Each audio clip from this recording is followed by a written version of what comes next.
অদৃশ্য জগতের এক বিধ্বংসী হামলায় এবার কেঁপে উঠল মার্কিন নৌবাহিনীর সবচাইতে সুরক্ষিত দুর্গ।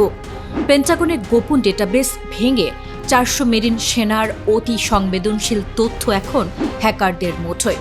পারস্য উপসাগরের নীল জলরাশিতে ভেসে থাকা মার্কিন রণতরী থেকে শুরু করে মরুভূমির গোপন ঘাঁটি, কোথাও আজ আর নিরাপদ নয় ডোনাল্ড ট্রাম্পের নৌবাহিনী।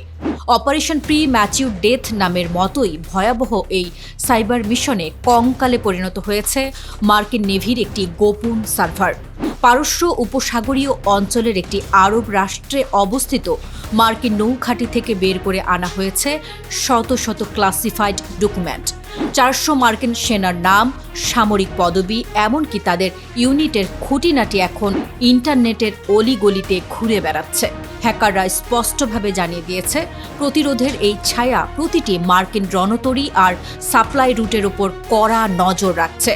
সবচাইতে রোমহর্ষক বিষয় হলো, টার্গেট করা মার্কিন সেনাদের ব্যক্তিগত সেলফোনে সরাসরি পৌঁছে যাচ্ছে সতর্ক বার্তা। সেখানে সাফ জানিয়ে দেওয়া হয়েছে, আগ্রাসনের পথে হাঁটলে তাদের জন্য অপেক্ষা করছে কেবলই অকাল মৃত্যু। হ্যাকারদের হুঙ্কার, এই সাগরপথ এখন থেকে তোমাদের জন্য নিষিদ্ধ এলাকা। মার্কিন প্রতিরক্ষা বিভাগ যখন এই ডিজিটাল ধস সামলাতে হিমশিম খাচ্ছে, তখন হানজালার যোদ্ধারা জানান দিচ্ছে, যুদ্ধ এখন আর শুধু সীমান্তে নয়, সরাসরি তোমাদের পকেটে থাকা স্মার্টফোনেও ঢুকে পড়েছে। অদৃশ্য এই সাইবার যোদ্ধাদের হাত থেকে বাঁচার কোনো উপায় কি আছে ট্রাম্পের কাছে?